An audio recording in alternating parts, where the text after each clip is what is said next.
Good morning students. आज की third year की क्लास में आप सभी का वेलकम है। हरियाली तीज है और धूप की बहार है। कुछ मौसम ऐसा चेंज हुआ कि आज जो मौसम होना चाहिए था आई थिंक वो मौसम नहीं है, लेकिन फिर भी त्यौहार है। आप सभी को बहुत बहुत सारी शुभकामनाएं। और आज की हम क्लास स्टार्ट करते हैं। क्लास में हमारा टॉपिक वही पुनर्जागरण चल रहा था और उसमें कल मैंने आपको बताया था कि हम लोग भौगोलिक अनुसंधान के बारे में कल क्लास करेंगे। अब देखिए, भौगोलिक अनुसंधान क्या थे और क्या कारण थे इसके। तो जब पुनर्जागरण हुआ तो पुनर्जागरण के परिणाम स्वरूप यूरोप के विभिन्न देशों में लोगों को, स्पेशली जो पूर्वी देश थे, उनके जो जलमार्ग है, समुद्री मार्ग है, उसको खोजने के प्रयास उनके द्वारा किए गए। अब इसका कारण क्या था, आप देखिएगा, जो स्थल मार्ग था पूर्वी एशियाई देशों के लिए, तो वो पूरा मार्ग जो था उस पर तुर्कों ने अपना आधिपत्य स्थापित कर रखा था और जो एकमात्र समुद्री मार्ग था भूमध्य सागर वाला, उस पर इटली का एक अधिकार था। अब ऐसे कौन से मार्ग की खोज की जाए जहां तुर्क या इटालियन दोनों से अलग हट करके एक नवीन मार्ग प्राप्त हो और उसके माध्यम से यूरोपवासी इन देशों से प्राप्त होने वाले रेशम, मसाले आदि का उपभोग कर सकें। देखिए, होने को तो इटली भी यूरोप का ही एक देश था और इटली का इन पूर्वी देशों के साथ, जो पूर्वी द्वीप समूह था, भारत है, चाइना है, इन सभी के साथ व्यापार होता था। और यूरोप में यहाँ का रेशम है, जो मसाले हैं, इनकी बहुत ज़्यादा डिमांड होती थी। तो इटली यूरोप का ही एक देश था और अन्य यूरोपीय राष्ट्र भी इटली से इस चीज़ को प्राप्त कर सकते थे, अपनी ज़रूरतों को पूरा कर सकते थे, लेकिन फिर भी वो स्वयं इस बात के लिए इंटरेस्टेड थे कि डायरेक्टली वो ही इन देशों से अपने व्यापारिक संबंध स्थापित करें। उसका कारण एक ये भी था कि इटली से फिर यूरोप के अन्य देशों तक सामान पहुँचते पहुँचते काफ़ी विलम्ब हो जाता था और उस वस्तु की कीमत में भी काफ़ी वृद्धि हो जाती थी। तो इन सभी के बचाव के उद्देश्य से एक नवीन मार्ग की खोज के लिए ये अनुसंधान किए गए।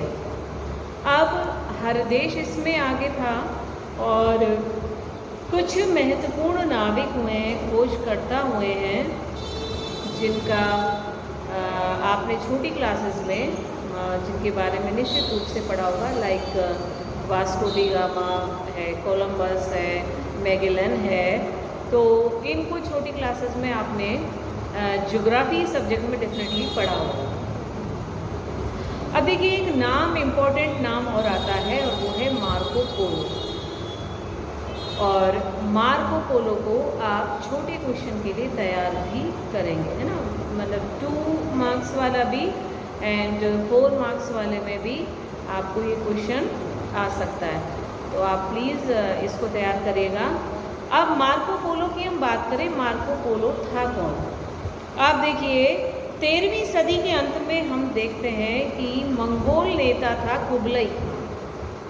मंगोलों के आक्रमण आपने सेकेंड ईयर में पढ़े भी हैं, है ना, जैसे चंगेज़ खान था, तैमूर लंग था, ये सब मंगोल आक्रांता थे और इनके नेतृत्व में एशियाई देशों में आक्रमण भी हुए थे और यहाँ इन्होंने अपने साम्राज्य स्थापित किए थे।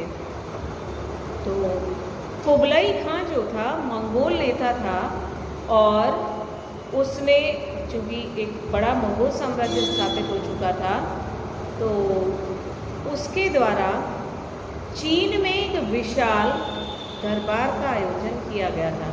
इससे पहले आप देखिएगा, पोप ने अपने धर्मदूतों को भेजा था चाइना और मार्को पोलो जो था ये वेनिस का यात्री था। ध्यान रखिएगा, मार्को पोलो वेनिस का यात्री था और सौभाग्य से मार्को पोलो को भी कुबलई खां के दरबार में न केवल उपस्थित होने बल्कि लंबे समय तक कुबलई खां के महल में रहने का अवसर भी प्राप्त हुआ था।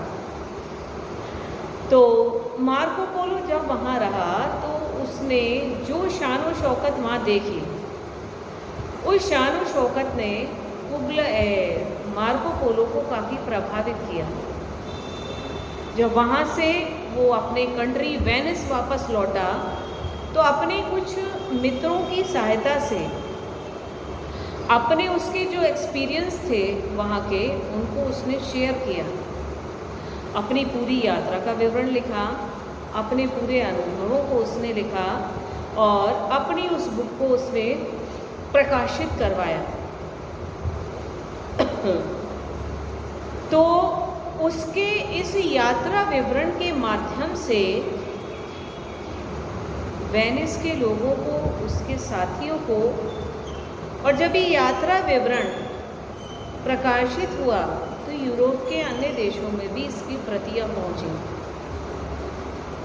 तो तमाम जानकारी जो थी वहाँ के वैभव की, वहाँ के समृद्धि की, उससे यूरोप वासी जो थे वो अवगत हुए और अब इन भौगोलिक अनुसंधानों के प्रति उनकी जो दिलचस्पी, जो अभिरुचि थी, उसकी तरफ उनका ध्यान और अधिक आकर्षित हुआ और इसके लिए उन्होंने नवीन मार्गों, जैसा मैंने आपको बताया, जो भूमध्य सागर वाला एकमात्र मार्ग था उस पर इटली का एक अधिकार था और जो स्थल मार्ग थे उस पर तुर्क लोगों ने अपना आधिपत्य और नियंत्रण स्थापित कर रखा था।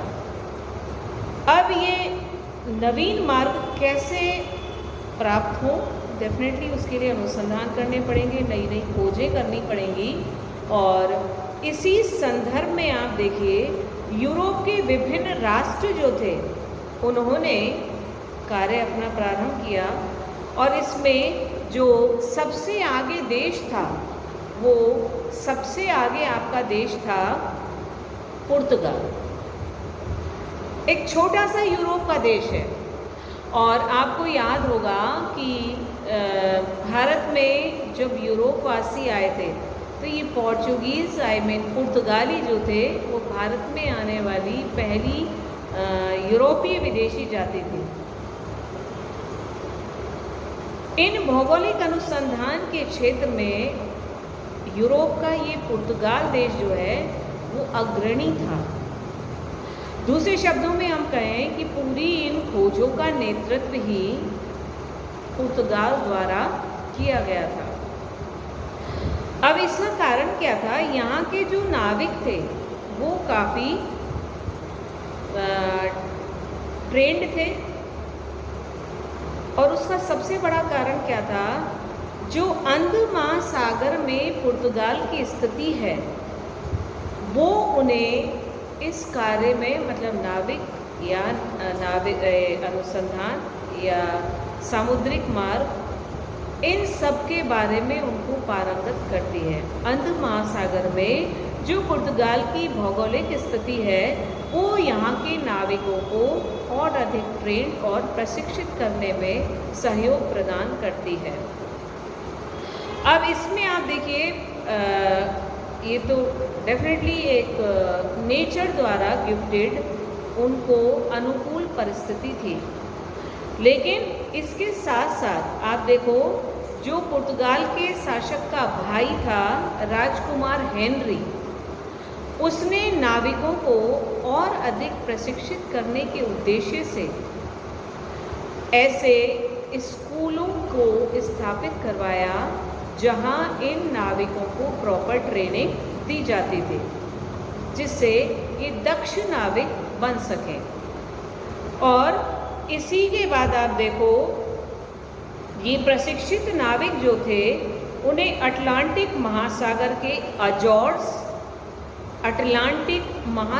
के तथा मडोरा द्वीपों की ओर अफ्रीका के पश्चिमी समुद्री तट की ओर भेजा गया। जब ये नाविक ट्रेंड हो गए तो इन्हें अफ्रीका की ओर भेजा गया और जो आपका अजोर्स और मडोरा द्वीप था, यहाँ से इनको अफ्रीका के तट की ओर भेजा गया। ये शुरुआत थी जब पुर्तगाल के द्वारा इस तरह के अनुसंधान के लिए नाविकों को प्रेरित किया गया, उन्हें प्रोत्साहित किया गया। इन्होंने अफ्रीका में कुछ अपने प्रारंभिक खोजें की और उसके बाद एक महत्वपूर्ण खोजकर्ता का नाम और आता है बार्थोलोम्यू डायस।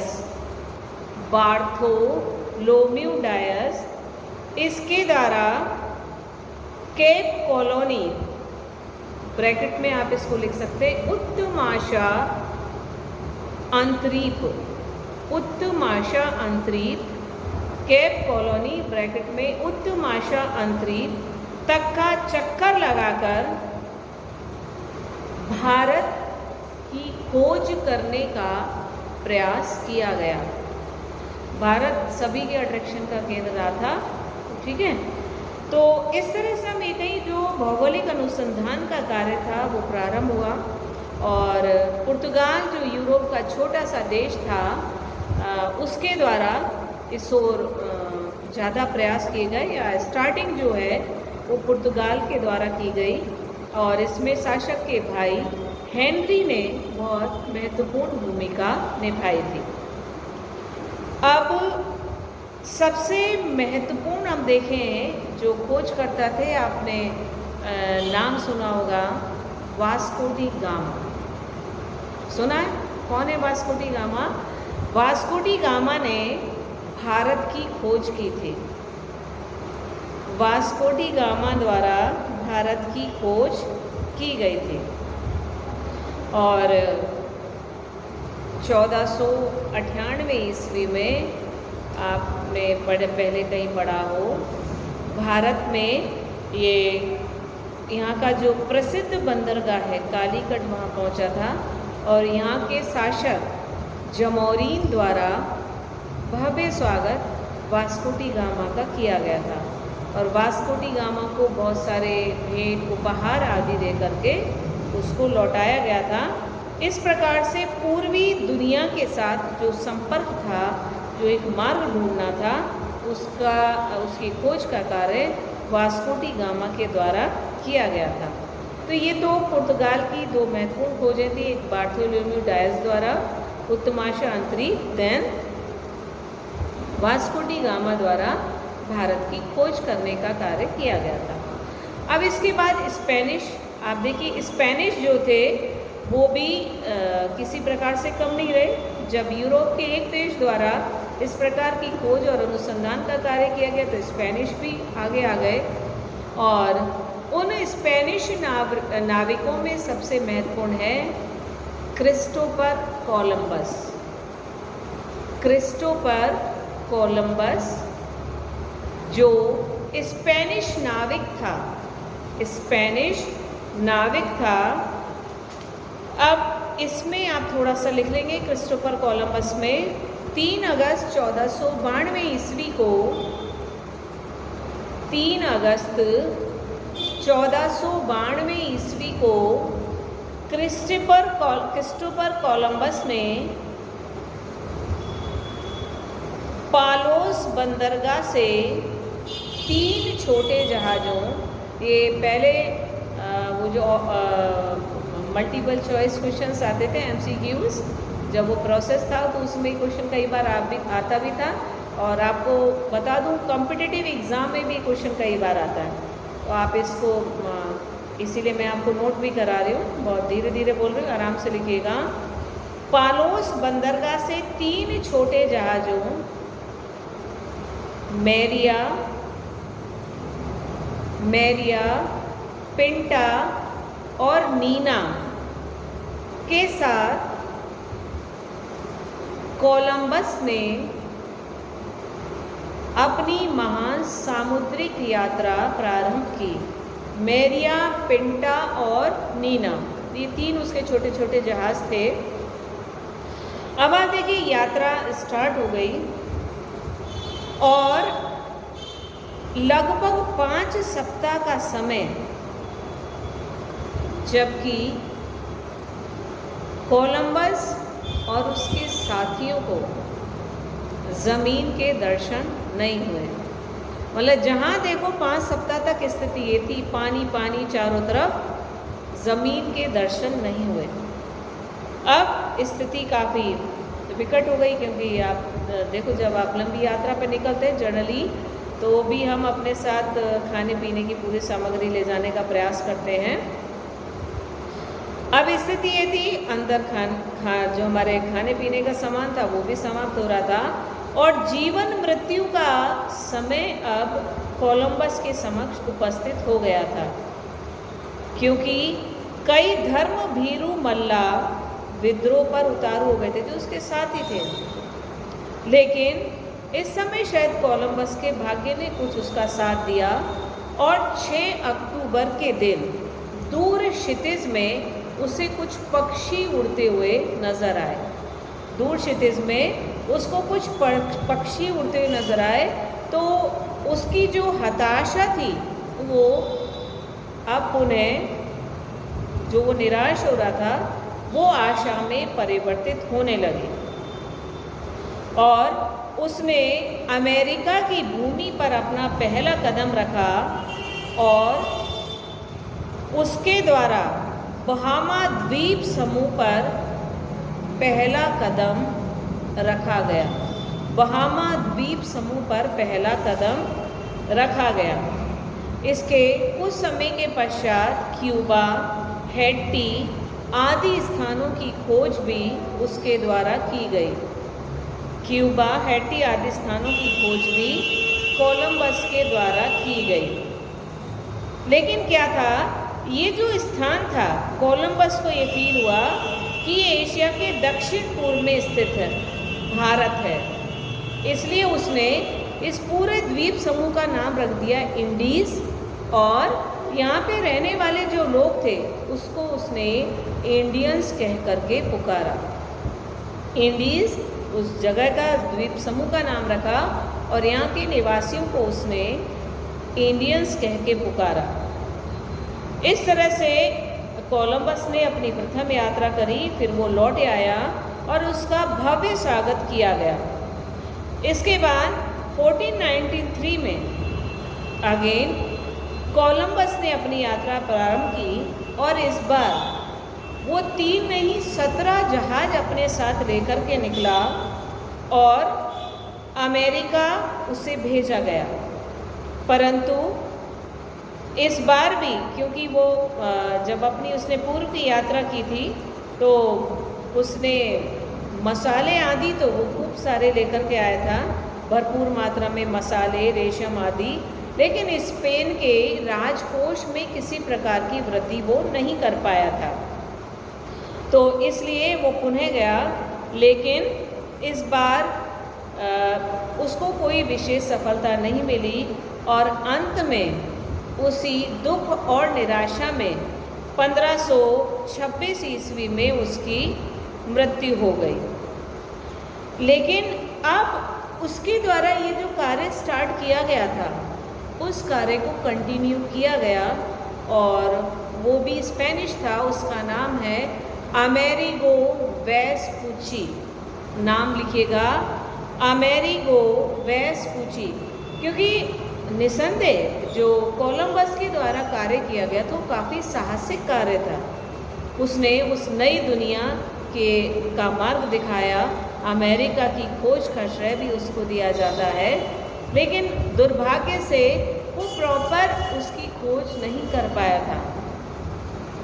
तो काफ़ी मेहनत की थी। जो इंसान 5 सप्ताह तक ज़मीन के दर्शन ना कर पाए तो सोचो उसने अपने साहस और धैर्य को कितना बरकरार रखा होगा, जब उसके साथीगण भी विद्रोह पर उतारू हो चुके थे। तो उसका ये जो अधूरा कार्य था कोलंबस का, उस अधूरे कार्य को पूरा करने का श्रेय है अमेरिगो वेस्पुची को, जिसके नाम पर अमेरिका महाद्वीप का नाम रखा गया है। याद रखिएगा, ये छोटे क्वेश्चन में कई बार आता है।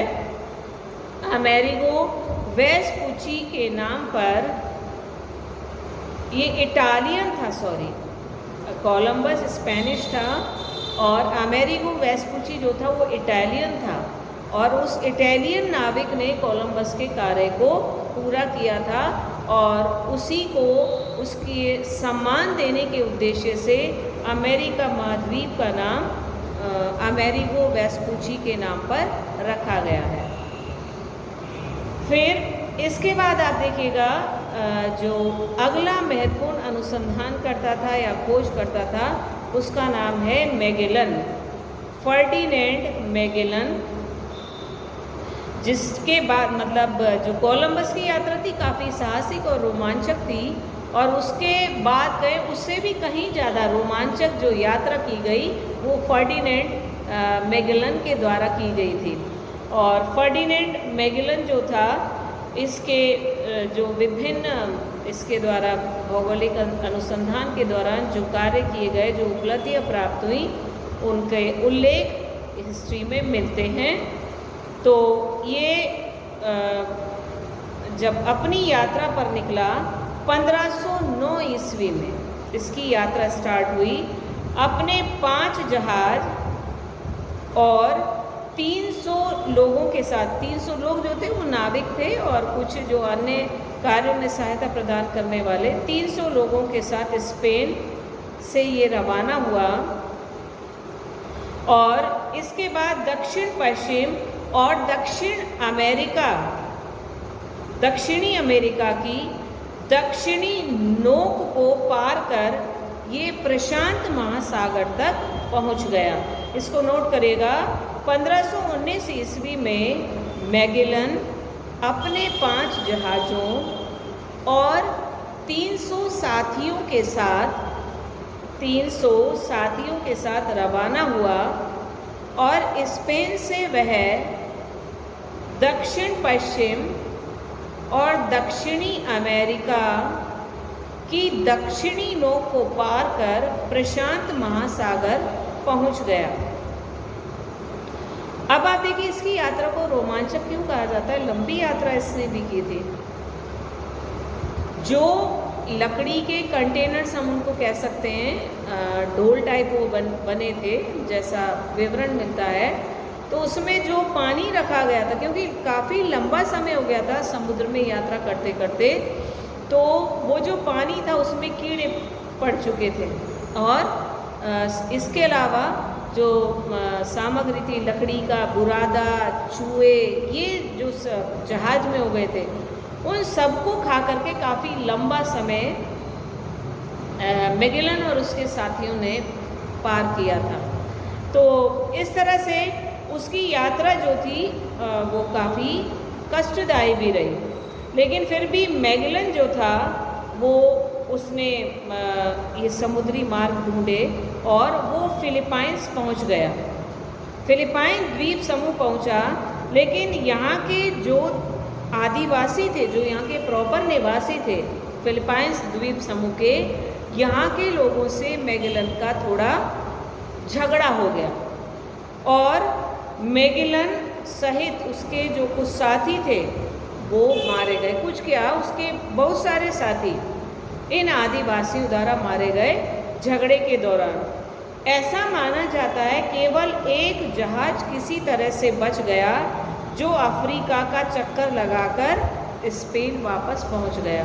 तो इतने सारे जहाज़ों और इतने सारे नाविकों के साथ ये जो यात्रा प्रारंभ की गई थी मैगेलन के द्वारा, उस यात्रा में काफ़ी नुकसान पहुंचा, लेकिन इसके बाद भी बहुत नए मार्गों की खोज जो थी वो की गई थी। फिर आप देखिएगा इसके बाद एक अन्वेषक थे पोथे दा तेले, जिसने फ्लोरिडा की खोज की। पोथे दा लेआन ने फ्लोरिडा की खोज की। ठीक है। कॉर्टेज द्वारा मैक्सिको की खोज की गई। और इसी प्रकार से खोजकर्ताओं द्वारा अमेरिका, कैलिफोर्निया आदि जो प्रमुख स्थल थे उनकी खोजें की गई। तो ये खोज कार्य जो था वो निरंतर चलता रहा और स्पेन, पुर्तगाल आदि देशों के साथ साथ यूरोप के अन्य देश जो थे जैसे इंग्लैंड है वो इस अनुसंधान और खोजों में काफ़ी विलम्ब से सम्मिलित हुआ, क्योंकि नाविकों को पहले चलन मतलब जो चलन की भाषा थी उसमें सी डॉग्स कहा जाता था, समुद्री कुत्ते।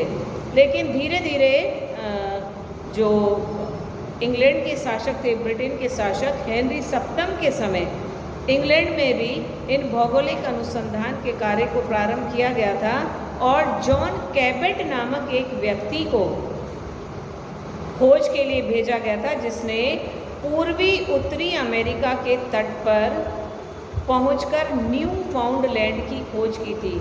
जॉन कैबेट द्वारा न्यू फाउंडलैंड की खोज की गई थी। ये असल में एक द्वीप था जिसका बाद में नाम न्यू फाउंडलैंड रख दिया गया था, जो पूर्वी उत्तरी अमेरिका में स्थित है। इसी प्रकार फिर आप देखिए फ्रांस जो था, क्योंकि इंग्लैंड और फ्रांस में काफ़ी प्रतिस्पर्धा रही है हर क्षेत्र में। तो जब इंग्लैंड इस भौगोलिक अनुसंधान में सम्मिलित हुआ तो उसके बाद फ्रांस भी इस क्षेत्र में आगे आया और फ्रांस के द्वारा भी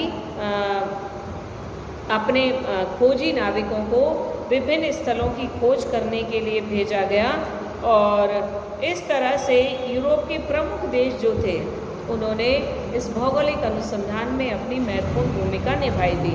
अब इन सारे भौगोलिक अनुसंधानों की क्या परिणाम निकले, रिजल्ट्स क्या रहे?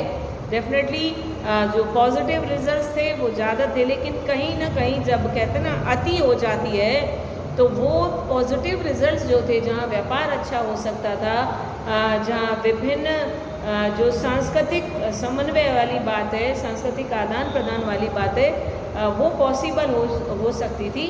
अब प्रतिस्पर्धात्मक रूप जब इसने ले लिया, कंपटीशंस ज़्यादा बढ़ गए, तो उस कंडीशन में जो रिजल्ट्स पॉजिटिव थे उनके अंदर नेगेटिविटी आती चलेगी। तो हम पॉजिटिव और नेगेटिव दोनों जो इसके रिजल्ट्स रहे हैं उनको कल की क्लास में, नेक्स्ट क्लास में देखेंगे। Okay, thank you very much to all of you.